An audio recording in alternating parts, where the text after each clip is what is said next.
Hello my dear aspirants, आपका daily current affairs हालांकि late हो गया है, लेकिन मैंने इम्पॉर्टेंट टॉपिक 11 से 19 जनवरी तक का ले लिया है। देखते हैं इसका। वेरी इंपॉर्टेंट है super collection that will give you the selection. Who inaugurated mission मौसम रिसेंटली? अभी किसने मिशन मौसम की शुरुआत किया है? मोदी जी, अमित शाह, राजनाथ सिंह, पीयूष गोयल। तो right answer is Modi ji. Modi ji ने अभी 3 शुरुआत किया, उसको 1 मिनट में आप जान लीजिए। मिशन मौसम ये 150वीं वर्षगांठ पर भारतीय मौसम विज्ञान आईएमडी की स्थापना पर ये अभी लॉन्च किया गया है। इसका मतलब है भारत को एक इस वेदर स्मार्ट या क्लाइमेट स्मार्ट कंट्री बनाना है। ठीक है, वेदर फोरकास्टिंग को स्ट्रेंथन करना है, इसका मकसद है। मिशन मौसम 2 साल के लिए है, 2000 करोड़ इसका बजट है और आईएमडी के 3 संस्थानों द्वारा इसको 2 साल तक किया जाएगा। उसके बाद उन्होंने 3 वारशिप्स 15 जनवरी इंडियन आर्मी डे के अवसर पर उन्होंने मुंबई में 3 वारशिप्स एक साथ लड़ाकू जहाजों को कमीशन किया है। उनके नाम जान लीजिए। इनके नाम के लिए आपको एक वर्ड याद रखना है। क्या याद रखना है? VNS या SNV या NVS, जो भी आपके रहे, तीनों को चाहे आगे पीछे करके जैसे भी बना लो फॉर्मूला। INS सूरत एक डिस्ट्रॉयर है, INS नीलगिरी एक स्टील्थ फ्रिगेट है और INS वागसीर एक सबमरीन है। और कब? आर्मी डे पर नेवी के 3 लड़ाकू जहाज हैं जिसको उन्होंने इनॉग्रेट किया है। मुंबई में है, इसका मुंबई से किया है। और MDL ने, मझगांव डॉक शिप बिल्डर्स ने इसको लिमिटेड ने इसको बनाया हुआ है, तो याद रखिएगा। और इंडिया मोबिलिटी ग्लोबल एक्सपो 2025 दुनिया भर से मोटर कंपनियां जो ऑटो मेकिंग करती हैं, ऑटो मैन्युफैक्चरिंग करती हैं, वो दुनिया भर से कंपनियां आई हैं और भारत को ईवी हब बनाना है, ऑटो मोबिलिटी का हब बनाना इसका मकसद है। कहाँ हुआ है? न्यू दिल्ली में हुआ है, भारत मंडपम में। तो 2 चीजें भारत मंडपम से हुई, मिशन मौसम और इंडिया मोबिलिटी ग्लोबल एक्सपो 2025 का उद्घाटन। और 3 जो लड़ाकू जहाज है इनका मुंबई से हुआ है।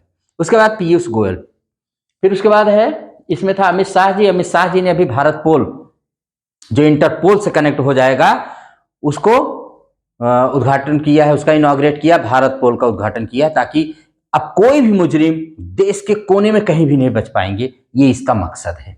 उसके बाद है राजनाथ सिंह, ये हमारे देश के डिफेंस मिनिस्टर हैं, इनको भी आप जानते रहिएगा। राजनाथ सिंह, ठीक है। उसके बाद है पीयूष गोयल। पीयूष गोयल ने अभी एक बोर्ड का उद्घाटन किया है। कौन सा बोर्ड है वो? उसका नाम है टर्मरिक। मैंने नेशनल टर्मरिक बोर्ड, ये हल्दी बोर्ड, राष्ट्रीय हल्दी बोर्ड बनाया गया है, जिसका निजामाबाद, तेलंगाना का निजामाबाद जिसका हेडक्वार्टर है, जानते रहिएगा, वेरी इंपॉर्टेंट है। उसके बाद है who will participate in AI action summit? कौन भाग लेगा? तो Modi ji, S Jaishankar, both, none. इसका राइट आंसर है मोदी जी। इसके बारे में जान लीजिए, ये फ्रांस में होने जा रहा है। फ्रांस की राजधानी कहां पर होगा भाई? फ्रांस की राजधानी पेरिस में। और इसका मतलब होगा, इसमें जो है AI को रेगुलेट किया जाएगा। किसको? AI को।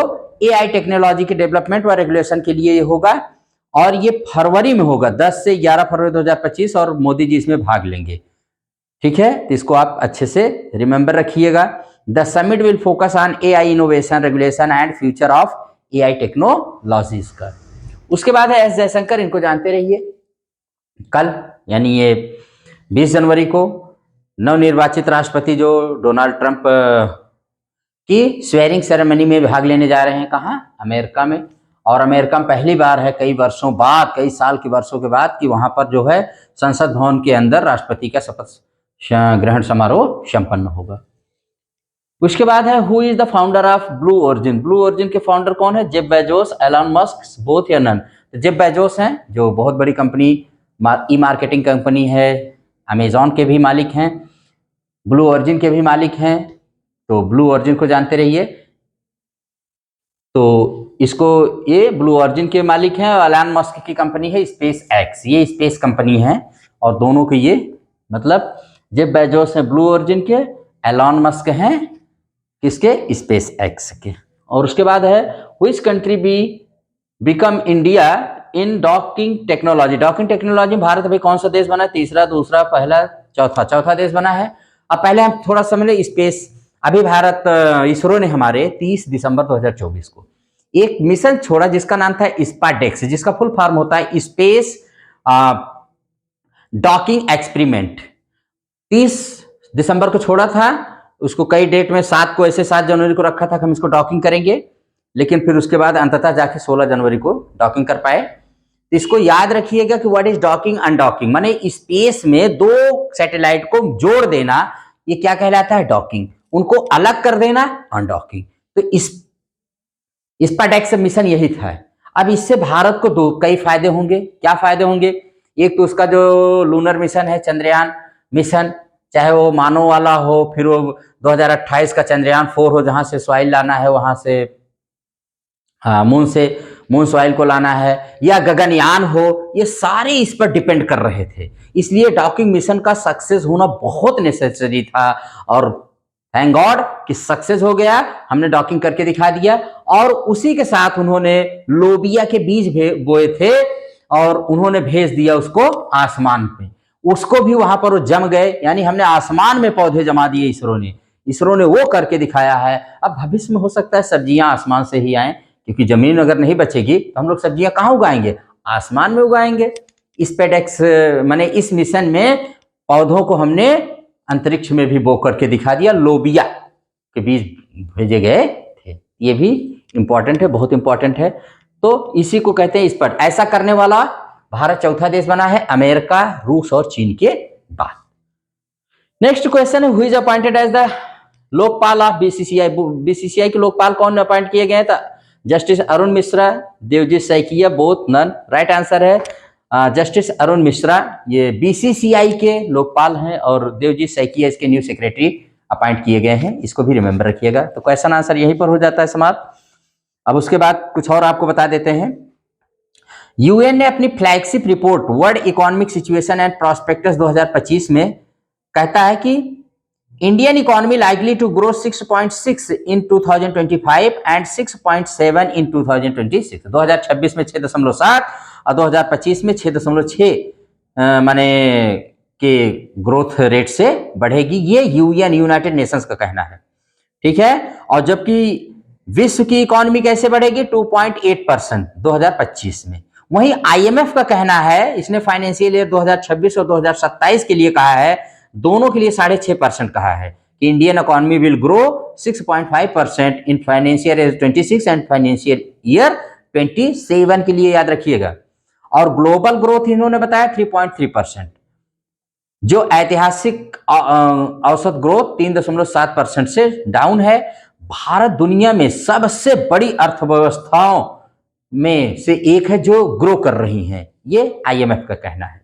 इसको बहुत अच्छा से याद रखिएगा। वैसे अभी एनएसओ माने नेशनल स्टैटिस्टिकल ऑफिस ने अपना दिया था, जिसमें रियल जीडीपी ग्रोथ को उसने 6.4% दिखाया है फॉर द फाइनेंशियल ईयर 25 के लिए, और जो बहुत ही कम है फाइनेंशियल ईयर 24 से, जहां पर 8.2% थी हमारी, बहुत कम आ गया है। उसके बाद आ जाते हैं, देखते हैं भारत 2026 में 28वें CSPOC मतलब Congress of speakers and presiding officers of the Commonwealth की मेजबानी करेगा। याद रखिएगा, CS Congress of speakers and presiding officers, और इसमें AI artificial intelligence and ML machine learning पर बेहद चर्चा की जाएगी। योगी ने आकाशवाणी के radio channel Kumbhvani FM channel का उद्घाटन किया प्रयागराज महाकुंभ में, और कुंभ मंगल ध्वनि का भी उद्घाटन किया। AIR की आकाशवाणी, AIR को आकाशवाणी कहा जाता है, आकाशवाणी की प्रस्तुति है क्या?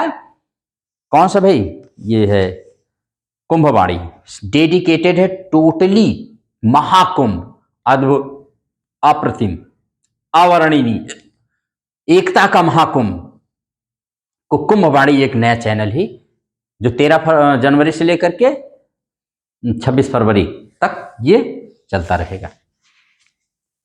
यूएस की न्यूयॉर्क की मैनहट्टन कोर्ट ने 10 जनवरी 2025 को ट्रंप को हश मनी से जुड़े 34 आरोपों में अनकंडीशनल डिस्चार्ज की सजा दी है। यूएस की। अब देखो मैनहट्टन कोर्ट ने क्या कहा कि अनकंडीशनल चार्ज क्या है, वो दोषी पाए गए हैं लेकिन उनको सजा नहीं दी जाएगी, उनको किसी प्रकार की, इसको कहते हैं अनकंडीशनल माने डिस्चार्ज, माने दोषी हैं, हस मनी के उन्होंने किया है लेकिन वह रिश्वत दी है। हस मनी कहते हैं जब किसी को आप देते हैं पैसा किसी का मुंह बंद करने के लिए, कि किसी के, आप मेरी कोई ऐसी जानकारी जानते हैं जिसे आप शेयर मत करें किसी से, तो उसको आप जानते रहिए हस मनी कहते हैं। हस मनी से ही आया, तो एक वर्ड जान लिए ब्लड मनी। ये इस्लामी कानून में पाया जाता है कि अगर किसी के द्वारा अनजाने में किसी के अपराध हो जाता है या जिसे मर्डर हो जाए, तो वो उस पीड़ित परिवार को पैसा दे करके अपनी सजा के कम करा सकता है या सजा मृत्युदंड को दूसरे में बदल सकता है, तो इसको ब्लड मनी कहा जाता है। ब्लड मनी वर्सेस हस मनी जानते रहिएगा। उसके बाद है ट्रंप की यह सजा सांकेतिक होगी, मतलब उन्हें ना तो जेल होगी ना ही कोई जुर्माना। हालांकि वे एक अपराधी साबित हो चुके शख्स के तौर पर यूएस राष्ट्रपति की शपथ लेंगे। ट्रंप सजा पाने वाले यूएस प्रेसिडेंट के इतिहास में पहले व्यक्ति हैं। और हमारे यहाँ से एस जयशंकर जा रहे हैं भाग लेने, जानते रहिएगा, वेरी वेरी इंपॉर्टेंट है। 20 जनवरी 2024 को 25 को वो शपथ लेंगे अमेरिका के 47वें राष्ट्रपति के रूप में। जोसेफ ऑन, लेबनान ने 2 साल के बाद कड़ी मशक्कत के बाद आर्मी कमांडर जोसेफ ऑन को बनाया अपना राष्ट्रपति। लेबनान की राजधानी बेरूत है। 2 साल से खाली राष्ट्रपति पद को भरने की 12 बार कोशिश हुई। लेबनान में प्रेसिडेंट ईसाई होता है और वहां का प्रधानमंत्री सुन्नी मुस्लिम होता है, जबकि संसद का जो अध्यक्ष होता है शिया मुसलमान होता है। तो ये वहां पर पावर ऑफ शेयरिंग है, इसको जानते रहे लेबनान। ठीक है, इसको 2 देश टच करते हैं, सीरिया और Israel.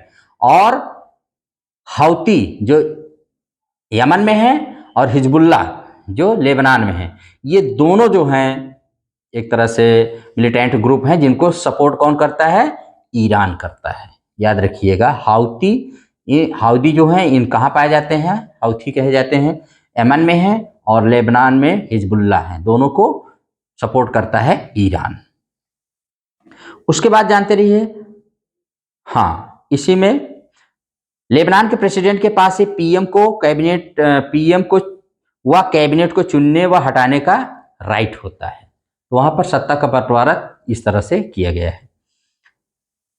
P Jayachandran, renowned playback singer, बहुत मशहूर प्लेबैक सिंगर थे जो अभी इनका माने इंतकाल हो गया है, नहीं रहे दुनिया में। संजीव साहू, इनग्राम माइक्रो ने संजीव साहू को ग्लोबल प्लेटफॉर्म का अध्यक्ष नियुक्त किया है। इनग्राम माइक्रो होल्डिंग कॉर्पोरेशन एक पेंडिंग टेक्नोलॉजी प्लेटफॉर्म है। संजीव साहू को दुनिया के सबसे प्रभावशाली बिजनेसमैन में से एक माना जाता है। तमीम इकबाल बांग्लादेश के पूर्व कप्तान है जिन्होंने इंटरनेशनल क्रिकेट से घोषणा लेने माने रिटायरमेंट की घोषणा की है। वरुण एरोन, भारतीय पेसर वरुण एरोन ने इंटरनेशनल क्रिकेट से भी लेने की इन्होंने घोषणा की है। और उसके बाद है कि union minister Sarbananda Sonowal launched NRT and NS, इसका मतलब होता है national river traffic and navigation system in Kaziranga Assam during inland waterways development council meeting के दौरान इन्होंने ये फैसला लिया। इसका एम है, the initiative aims to improve the safety and efficiency of inland water transportation across India. Inland water transporters क्या होता है, जो हमारी नदियां हैं, जो इनके द्वारा जो माने ट्रांसपोर्टर परिवहन किया जाएगा, अंतर्देशीय परिवहन होगा, उसको बढ़ावा देने के लिए ये माने लॉन्च किया गया एनआरटी एंड एनएस, जानते रहिएगा। जेड मोर टनल, जिसको सोनमर्ग टनल कहा जाता है, इसका उद्घाटन अभी हमारे मोदी जी ने किया है। कहाँ पर किया है, तो ये किया है जम्मू कश्मीर में। और ये जम्मू कश्मीर से लद्दाख को साल भर ऑल वेदर में जोड़ने वाली एक टनल होगी। इसको इम्पोर्टेंट जानते रहिए, वेरी वेरी इंपॉर्टेंट है ये, ठीक है। और उसके बाद है हैंडली पासपोर्ट इंडेक्स में भारत को 50वीं माने 50वीं मतलब 85 रैंक, 85th रैंक दी गई है। 2024 में इसकी 80 रैंक थी। सिंगापुर उसमें नंबर 1 पर है और जापान नंबर 2 पर है, ये जानते रहिए। उसके बाद है भाई, इसमें से आपको बता दें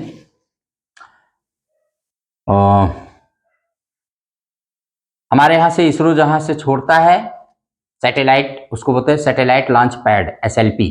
तो सैटेलाइट पैड अभी हमारे यहाँ कितने हैं? 3 थे सैटेलाइट लॉन्चिंग पैड। अब हमारे यहाँ तीसरा माने TLP खुलेगा, third launching pad. First FLP था, first launching pad, second SLP था, सेकंड लॉन्चिंग पैड। अब तीसरा बनेगा और जिसका बजट है 3,985 करोड़ रुपए की लागत से बनेगा। To support next generation launch vehicles को सपोर्ट करने के लिए आंध्र प्रदेश के विशाखापत्तनम में ये बनेगा। इसको आप जानते रहे, वेरी इंपॉर्टेंट है। और DRDO द्वारा बनाई गई थर्ड जनरेशन की नाग मिसाइल का राजस्थान के जैसलमेर के पोखरण रेंज में हुआ सफल, मैंने टेस्ट सक्सेसफुल किया गया। फायर एंड फॉरगेट तकनीक पर आधारित है। पहला परीक्षण नाग मिसाइल का किया गया था 1990 में। इसका बजट कॉस्ट 300 करोड़ रुपए था। स्पीड है 230 मीटर प्रति सेकंड के लक्ष्य से भेद को, माने के स्पीड से लक्ष्य को भेदना। ABPMJAY आयुष्मान भारत प्रधानमंत्री जन आरोग्य योजना को लागू करने वाला उड़ीसा कौन सा राज्य बना है? 34वां। अब 2 राज्य बचे हैं जो नहीं इसको लागू किए हैं। कौन है जानते रहिए भाई, पश्चिम बंगाल और नई दिल्ली। ये 2 ही, माने एक स्टेट एक यूटी, ये 2 बचे हुए हैं जिन्होंने इसको नहीं लागू किया है। ये इसको संचालन करता है राष्ट्रीय स्वास्थ्य प्राधिकरण, नेशनल हेल्थ अथॉरिटी, और उसको लॉन्च किया गया था सितंबर 2018 में। इसके तहत बीमित परिवार को जो आते हैं इसके अंतर्गत 5 लाख रुपए तक का मुफ्त इलाज होता है। और 70 साल के लोगों को अभी इसमें लाया गया। 70 साल के जितने भी लोग हैं यूनिवर्सली सबको, चाहे जैसे भी हो, सबको इसके अंतर्गत लाया गया है। और थर्मन शनमुगरत्नम, ये सिंगापुर के राष्ट्रपति हैं जो 5 दिवसीय यात्रा पर भारत आए थे। ये उनको याद रखिए, भारत और सिंगापुर के कूटनीतिक संबंधों के 60 साल पूरे होने पर यह आयोजन हुआ, जिसमें वो यहाँ पर लाए गए। राष्ट्र के राष्ट्रपति के रूप में उनकी ये पहली यात्रा थी। और जानते रहिए कि हम सिंगापुर के साथ हमारे डिफेंस भी हैं, जैसे अग्नि वॉरियर और सिम्बेक्स, हम एक्सरसाइज उसके साथ करते हैं।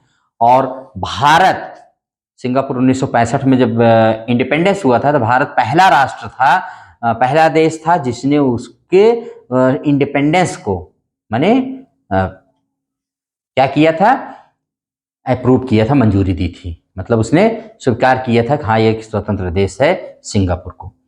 और RSS राष्ट्रीय स्वयं संघ ने 1 प्लेट 1 बैग कैंपेन को शुरू किया है। कहाँ? महाकुंभ प्रयागराज 2025 में, ताकि महाकुंभ को प्लास्टिक फ्री बनाया जा सके।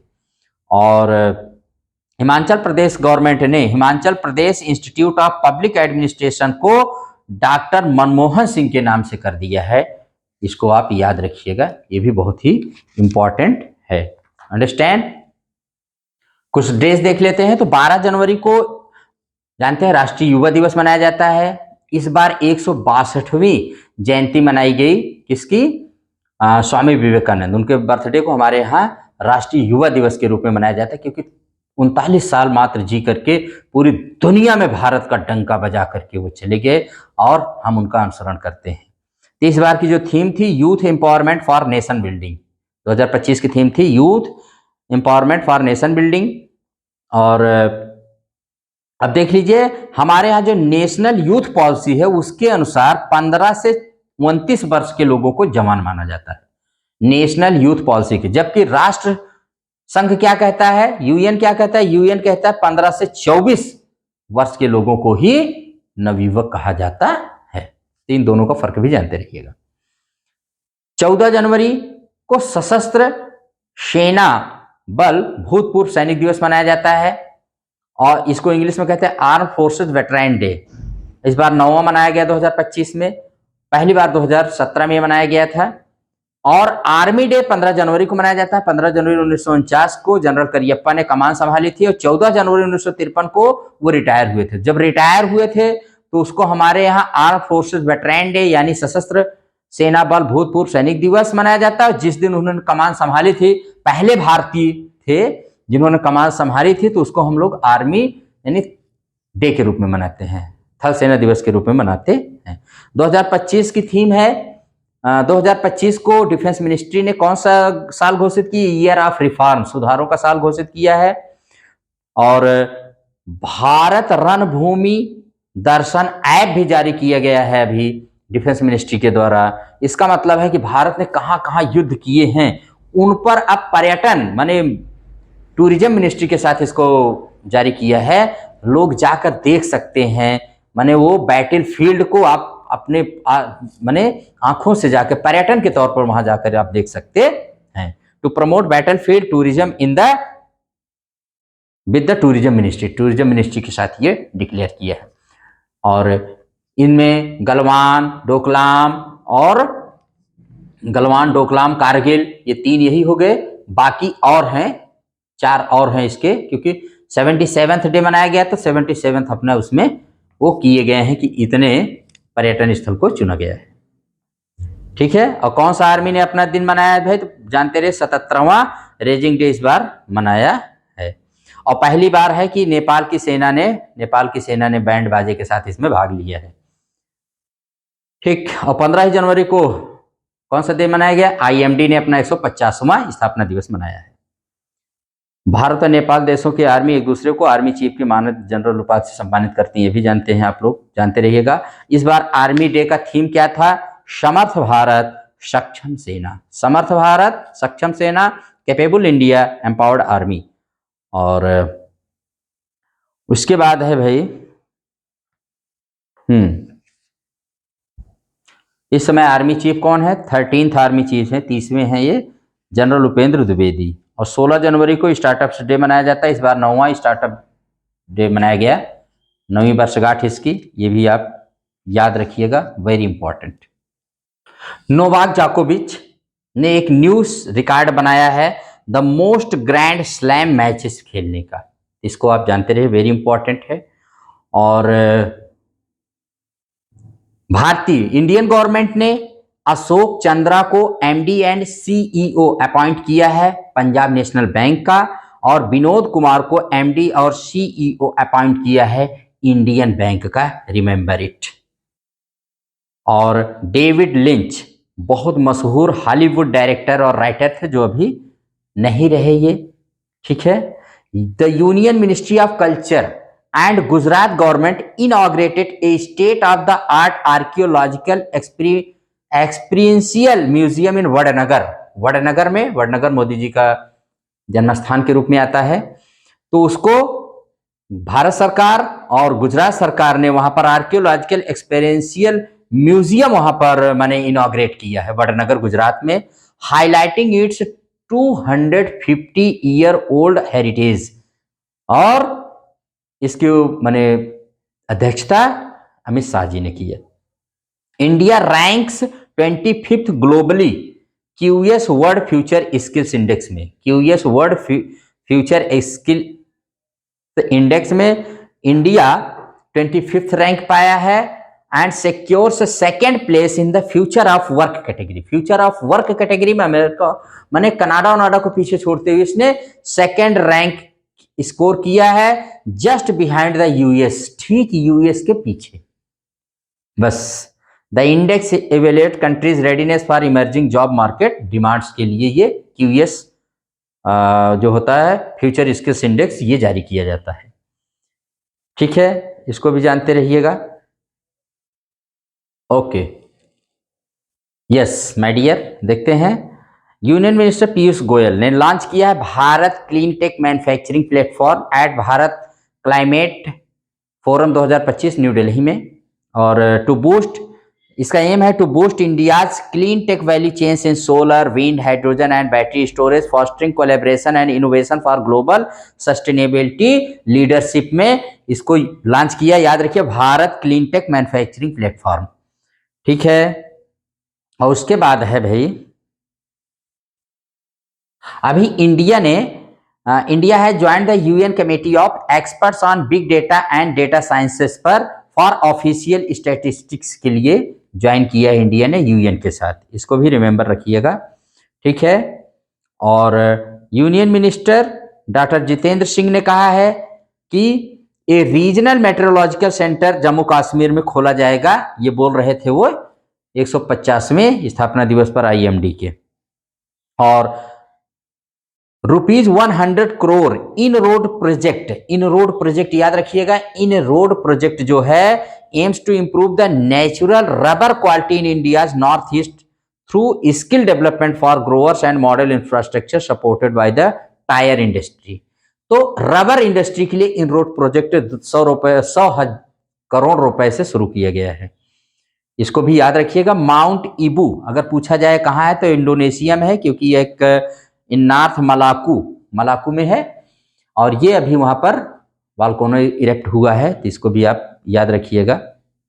वेरी वेरी इंपॉर्टेंट है, वेरी इंपॉर्टेंट है भाई। एंड डीआरडीओ ने अभी लॉन्च किया है हिम कवच, वेरी इंपॉर्टेंट। हिम कवच क्या है अगर आ जाए न्यूज में? Him Kavach a multi layer clothing system designed to improve military efficiency in extreme cold conditions. It has successfully completed trials in temperatures from 20 degree Celsius to -60 degree Celsius तक का temperature होता है। तो हिम कवच उनको मेंटेन करता रहेगा, हमारे सैनिकों को जो लद्दाख या यहां पर रहते हैं, तो वहां पर के लिए ये किया गया है। और उसके बाद है खो खो वर्ल्ड कप शुरू हो गया है न्यू दिल्ली में, जानते ही हैं इसको। 23 Nations celebrating the traditional Indian sport. ये भारतीय स्पोर्ट है भाई खो खो, इसको जानते रहिएगा। और उसके बाद है भाई हाँ नवाफ सलाम ये has been appointed Lebanon new prime minister by president Joseph Aoun. अभी हम बात किए थे लेबनान में कि किस ईसाई वहां पर प्रेसिडेंट बनते हैं और सुन्नी मुस्लिम जो है वहां के प्रधानमंत्री। तो नवाफ सलाम को याद रखिएगा, ये अपॉइंटमेंट कर दिए गए हैं वहां पर क्या? प्रधानमंत्री। इसको भी याद रखिएगा, वेरी वेरी इंपॉर्टेंट है भाई। और उत्तर प्रदेश के फॉर्मर डीजीपी ओपी सिंह, याद रखिएगा, उत्तर प्रदेश के former DGP OP Singh has been appointed chairman of the Indian police foundation. Indian police foundation के चेयरमैन बनाए गए हैं। तो क्या है ये इंडियन पुलिस फाउंडेशन? ये एन इंडिपेंडेंट थिंक टैंक है। थिंक टैंक मतलब जहां से राय मशविरा या सलाह देता है कि पुलिस फोर्स में क्या सुधार होना चाहिए, इसको भी याद रखिएगा। और national green tribunal has directed the state appointed rejuvenation committee to meet stakeholders and set a new timeline for implementing the action plan to tackle pollution in the Pawana river located in Pune district Maharashtra. तो Pawana river को लेकर के पुणे महाराष्ट्र में जो है उसको लेकर के न्यू डायरेक्शन दिया है एनजीटी। एनजीटी होती है वह संस्था है जो भारत में पर्यावरण से संबंधित नजर रखती है। इसको भी बहुत अच्छे से याद रखिएगा, वेरी इंपॉर्टेंट है, वेरी वेरी इंपॉर्टेंट है, इसको भी रिमेंबर रखिएगा। और इंडिया है सक्सेसफुली टेस्टिफाइड भार्गव वस्त्र क्या है? It's first indigenous micro missile system to counter drones को, माने जो ड्रोन स्वार्म ड्रोन्स आए, ड्रोन कितने भी आए, ये माइक्रो मिसाइल सिस्टम है ड्रोन को मारने के लिए। भार्गव वस्त्र याद रखिएगा। 2 Indian startups Pixxel and Digantara launched their satellites aboard a SpaceX rocket से अपना पहला, ये दोनों भारतीय निजी माने प्राइवेट क्षेत्र की ये कंपनियां हैं जिन्होंने अपना अभी क्या सैटेलाइट लॉन्च कराया है SpaceX रॉकेट से। SpaceX रॉकेट जानते हैं SpaceX किसकी कंपनी है? एलन मस्क की है। अभी तक हमारे यहाँ इसरो ही काम करता था, अब ये दोनों भी कंपनियां अपना माने सैटेलाइट छोड़ रही है। तो इसको वेरी इंपॉर्टेंट है भाई, बहुत ही ज्यादा इंपॉर्टेंट है, इसको भी याद रखिएगा। और PM Narendra Modi inaugurated Asia second largest ISKCON temple the Shri Shri Radha Madan Mohan ji temple in Navi Mumbai. इसको भी याद रखिएगा, वेरी वेरी इंपॉर्टेंट है। इस्कॉन टेम्पल हरे राम कृष्णा आंदोलन के नाम से भी ये लोग श्री कृष्ण जी के मंदिर बनाते हैं, पूरी दुनिया में यूरोप में सबसे ज्यादा बनाए हैं और प्रचार करते हैं श्री कृष्ण की भक्ति का। वेरी वेरी इंपॉर्टेंट है, इसको भी रिमेंबर रखिएगा। और अगर कोई हो भाई, हाँ, जस्टिस के विनोद चंद्रन, ये सुप्रीम कोर्ट के नए जज भी अपॉइंट किए गए हैं। रिमेंबर रखिएगा। और farmer confederation of Indian industry यानी CII के डायरेक्टर जो थे, पूर्व डायरेक्टर थे, डायरेक्टर जनरल तरुण दास को सिंगापुर का प्रेस्टिजियस ऑनरेरी सिटीजन अवार्ड दिया गया है, क्योंकि वहां के प्रेसिडेंट थर्मन षणमुगरत्नम अभी पहली बार भारत में आए थे, तो उन्होंने उनको ये अवार्ड दिया है, वहां का ऑनरेरी सिटीजन अवार्ड दिया है।